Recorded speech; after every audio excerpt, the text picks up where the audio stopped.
Hello everyone, we are live. Buongiorno a tutti. Siamo in diretta. 1 second, I'm just gonna send the link. I'm gonna post the link on Facebook so that people can find it. They know where to go to join us.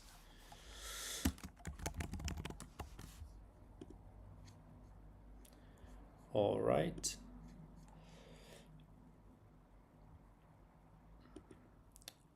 Brilliant. Let me just change the title.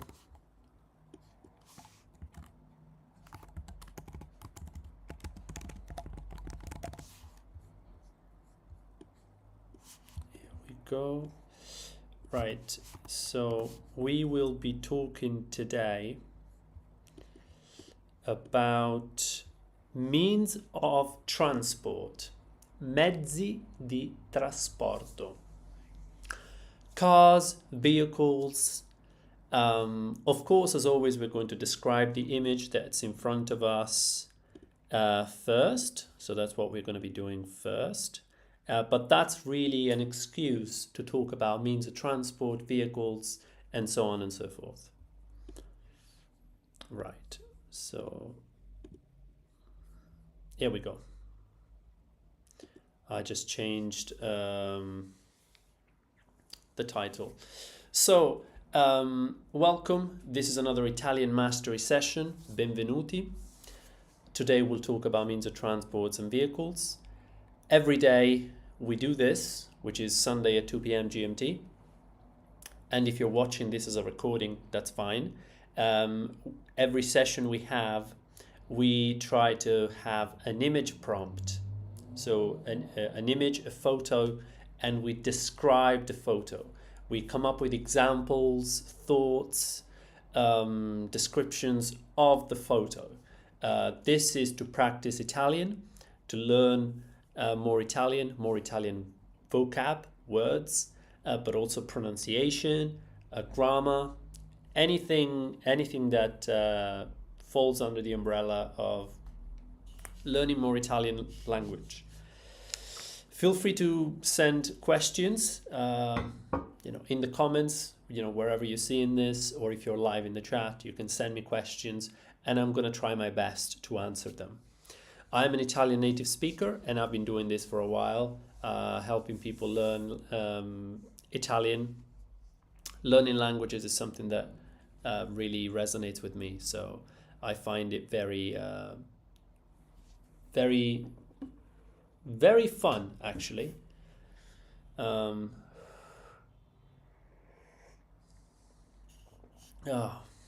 right. Ciao a tutti, ciao Mark, benvenuto. Come stai? Com'era la vacanza?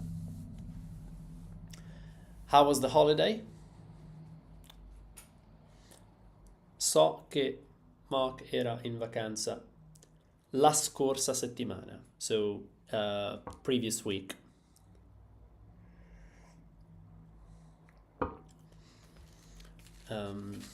And by the way, let me know what you think about the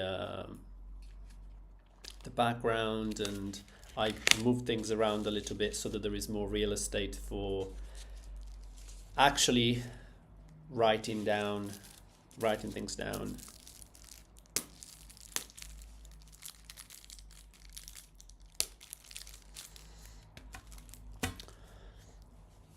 For the people that are connecting now, send a phrase or a sentence or even words in Italian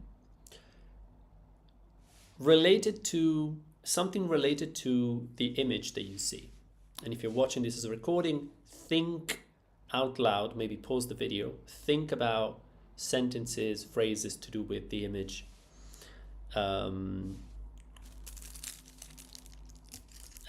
we can use that as a starting point to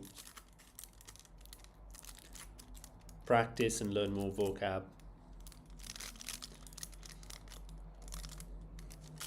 Come on, guys, write some examples so that we can get started. Otherwise, I can write examples, but it's more beneficial if you do.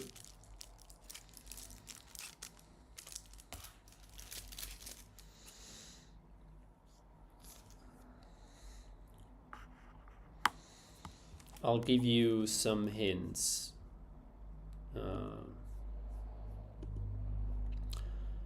So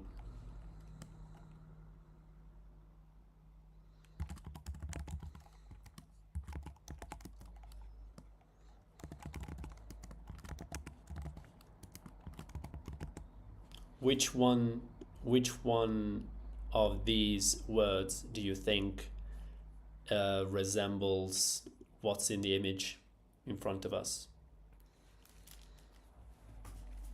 And meanwhile, we have some examples now in the chat, so I can cover those.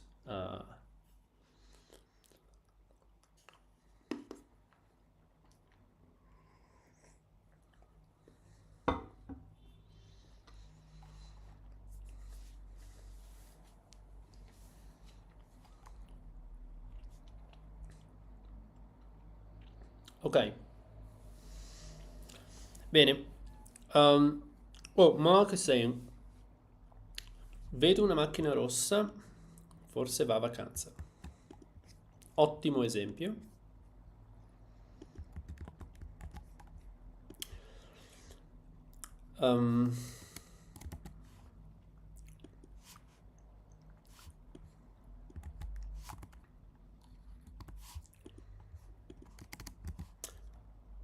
Quindi questo è il primo esempio. This is the first example of an Italian sentence to do with the image that we have at hand that we are describing currently. Vedo means I see.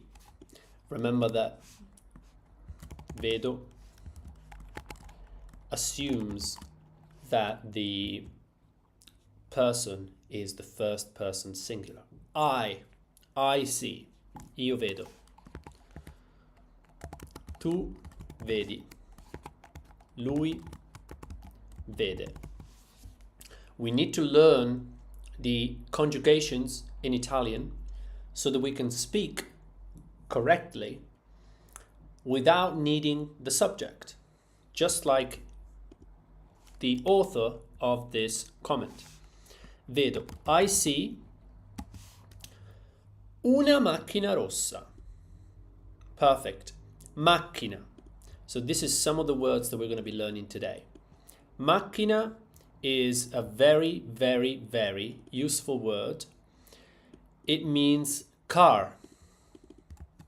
So we need to learn these words. We need to learn these words because they're super useful, especially as a tourist. You know those videos like, learn 5 Italian words in 5 minutes before your trip to Italy? Not necessarily very useful as a thing, but here you go. These are some of the most useful words immediately. Macchina. Rossa. Now, rossa is an adjective.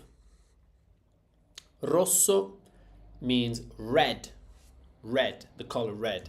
As an adjective in Italian, we put it after the noun, and it ends in a. It ends in a simply because it's feminine. Macchina is feminine, so the article and the adjective, they both have to go along with that. Vedo una macchina rossa. I see a red car. 100% correct. Forse va vacanza. Forse is a word that means maybe. Maybe. So now the person writing this sentence or speaking this sentence is guessing. Maybe. I see a red car. Maybe it does something. Hold on a minute.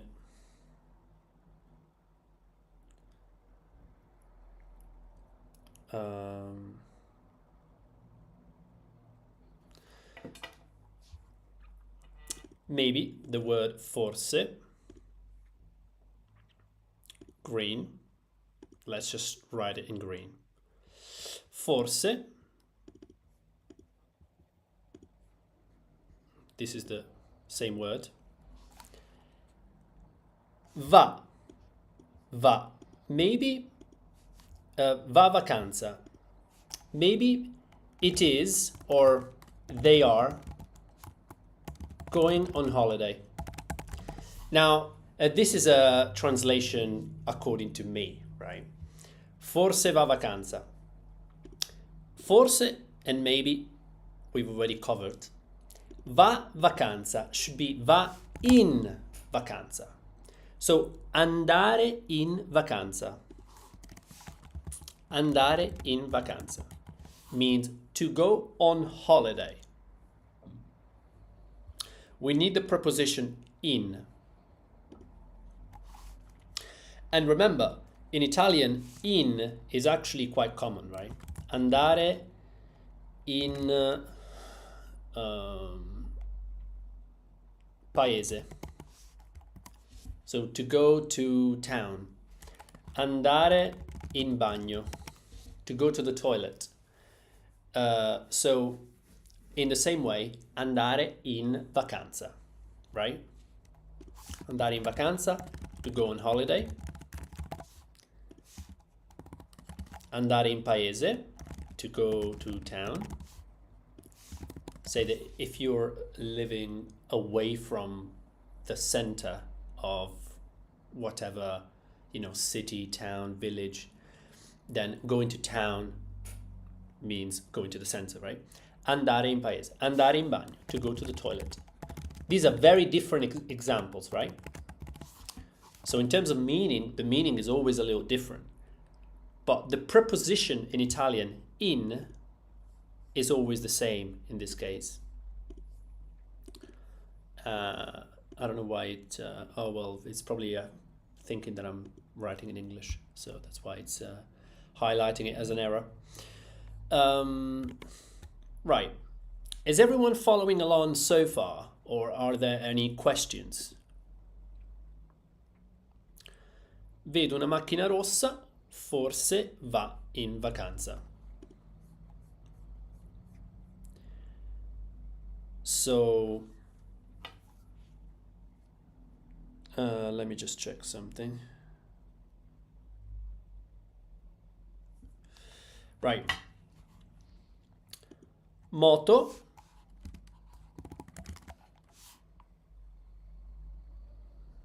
So I don't have anything else to say on this sentence, to be honest. Just bear in mind, andare in vacanza. This is something important to remember. And also, what's important to remember, that is the focus of this session, we can make it the focus of this session, is all these means of transport, right? Macchina. Another word for macchina is auto. Automobile. Sometimes just abbreviated with auto, right? Car. Moto. Does anyone know what moto means? We can give a different color to this one, just because we can. I don't see why not.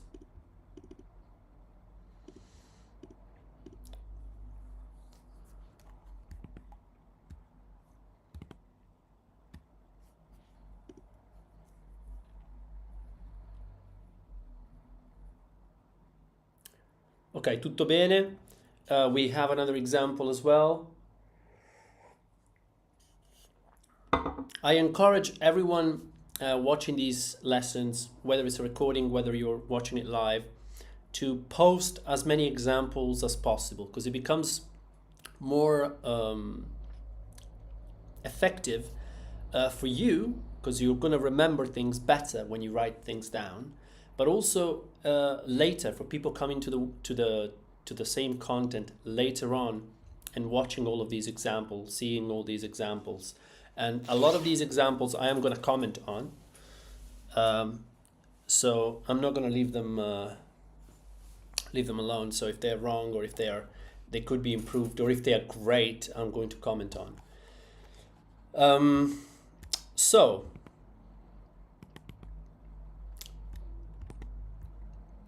let me know what you think moto means. These are super common words. And we've already said we're talking about means of transport.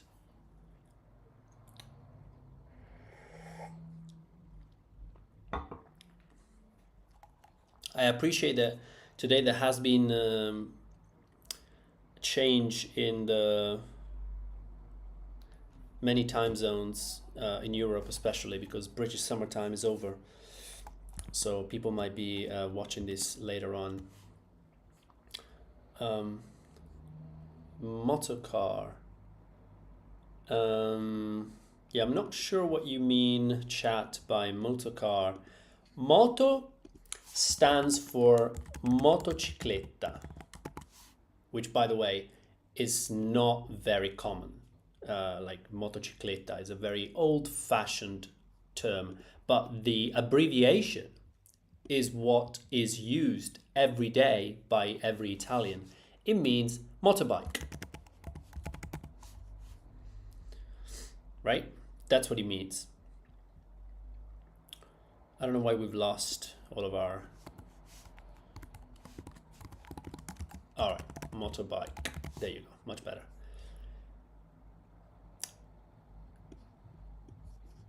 Again, the idea is that moto, auto, these two words are abbreviations of longer words, and they are common. Moto, auto.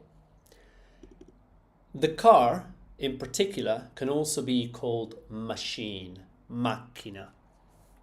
Remember that macchina means car, but it's a machine in general. It means machine. That's how you translate machine, right?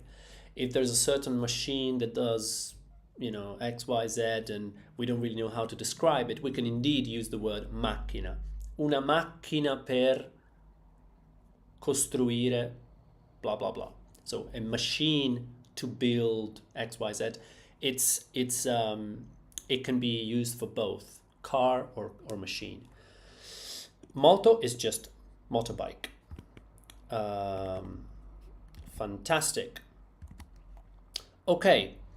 Treno, I can give you some help. Treno means train, and that's probably easy to guess. Autobus, it's the bus. And aereo is airplane. These three are a little bit more intuitive. So yeah, they're not much fun, to be honest. Right. We now have, ciao Amedeo, ciao Franci, ciao. I think a lot of people today were just sort of caught by the time change. We have more examples, so let's cover those first.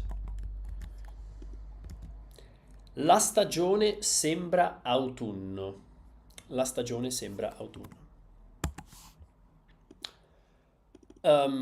Great sentence, especially because it's related to the picture that we're looking at, photo that we're looking at today. Stagione.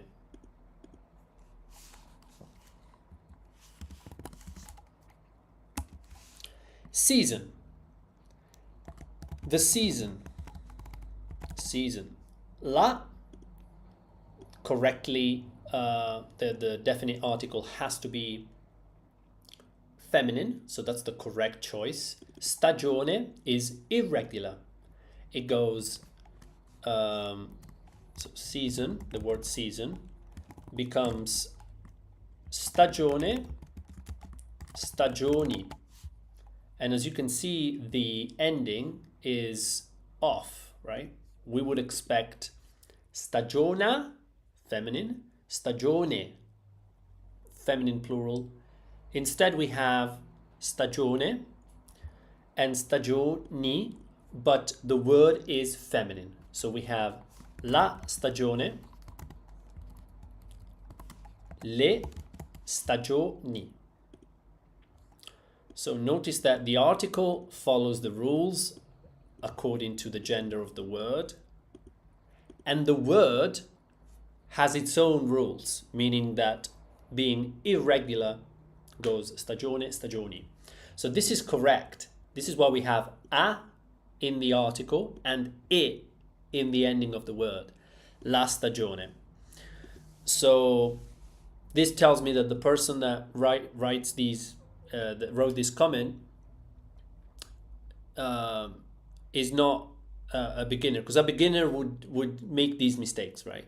It would say la stagione, which doesn't exist, sounds super weird, or it would go like le stagione, just to follow along, because this ends in e and this ends in e too, to make it consistent. But no, it's la stagione.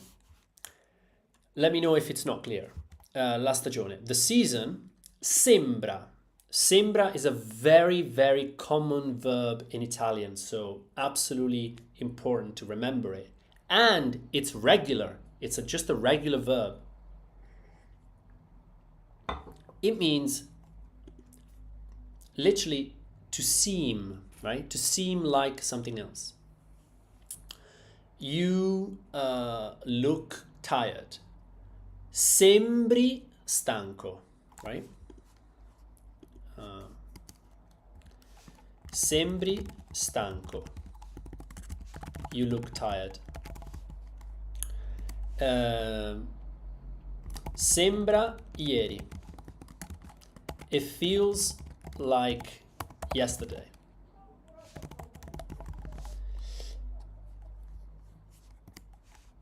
Sembra la stessa canzone di ieri. It sounds like the same song as yesterday. So, do you understand why sembrare is so important? So we use sembrare here. Where is it?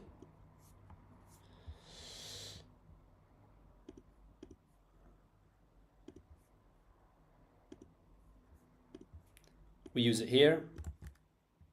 We use it here. We use it here.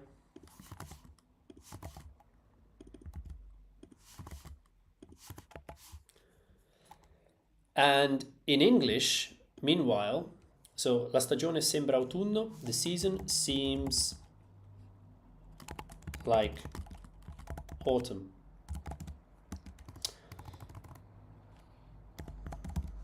Can I write? Can I spell? Or the fall in the US, I believe that's the word that's used. The reason it seems like autumn, right?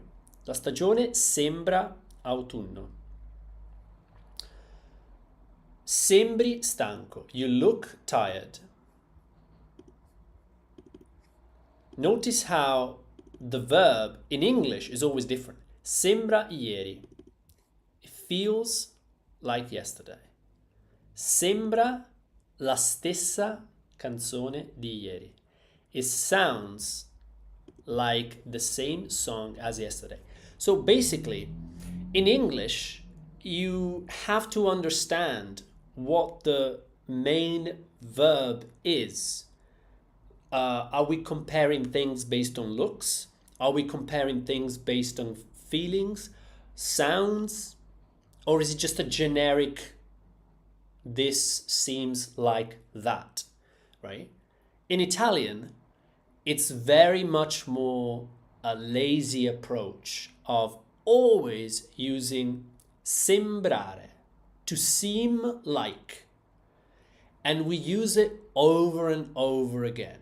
Just like the author of this comment, right? Chat is correct.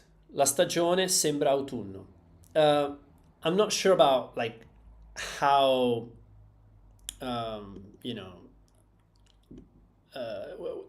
whether the sentence could be written in a different way or whatever, but this makes sense, and this is how an Italian native speaker would speak, right? Using sembrare a lot, using sembrare in place for you look tired, the season seems autumn, it feels like doing this, or yesterday or tomorrow or whatever. It sounds like the same song as yesterday. All of these examples I've just come up with on the fly. There could be hundreds more of examples where in English you have to pay a little bit of attention and understand which verb to use. In Italian, you can just use always the same. Right.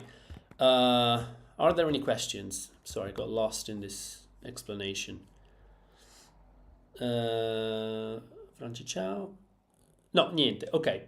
Let me know if you have any more comments. Otherwise, it's already been like 25, 30 minutes. I'm going to close with one thing that I wanted to say. I can probably come up with a last comment, a last Italian sentence that we can look at quickly. If you have any questions, this is the good time to let me know. Right. But this is just a parenthesis on, a tangent on sembrare. La stagione sembra autunno. We could have made the sentence a little bit more complete, perhaps by saying something like nella foto, why is it? Oh, we don't need this.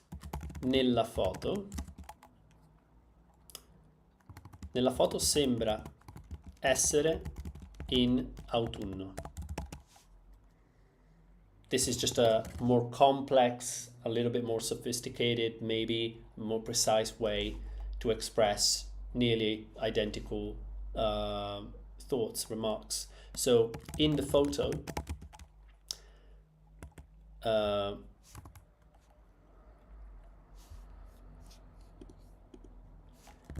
season seems to be autumn,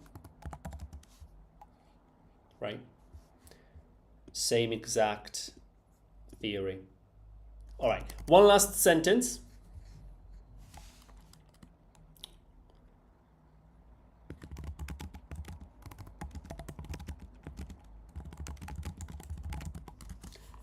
I would like chat to help me translate this sentence. If you're watching this as a recording, pause the video and try to translate this sentence. What do you think is the meaning of this sentence? Oops.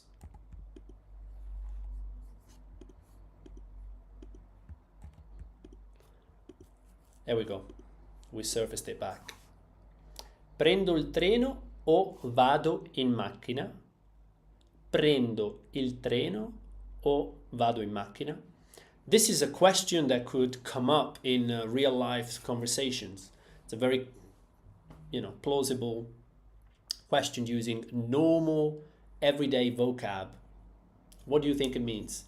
I would like to see in the chat an attempt at translating this. It's not difficult.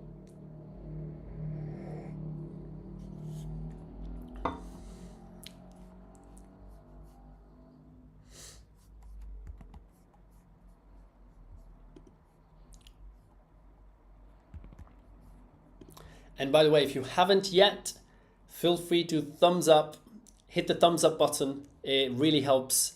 And if you enjoy this type of content, so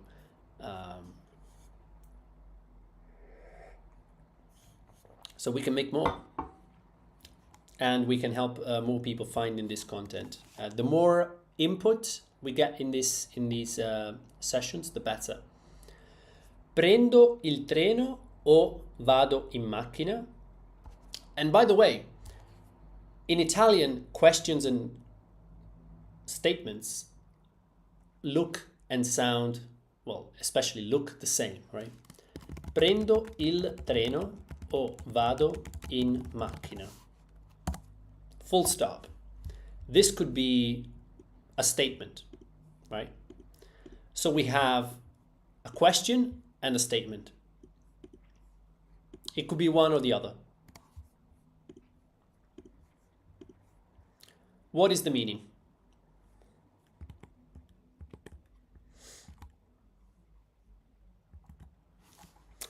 Right.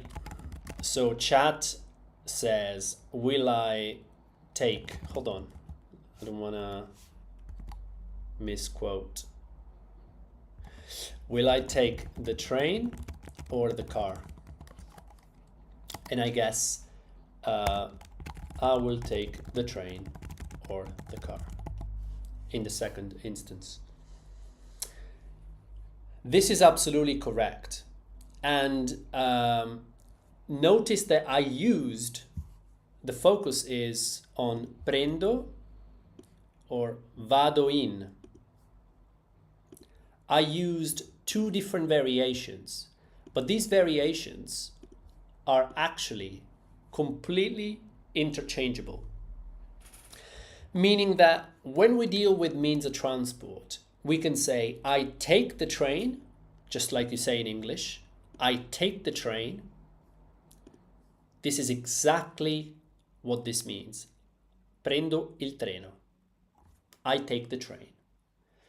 Do I take the train? Prendo il treno.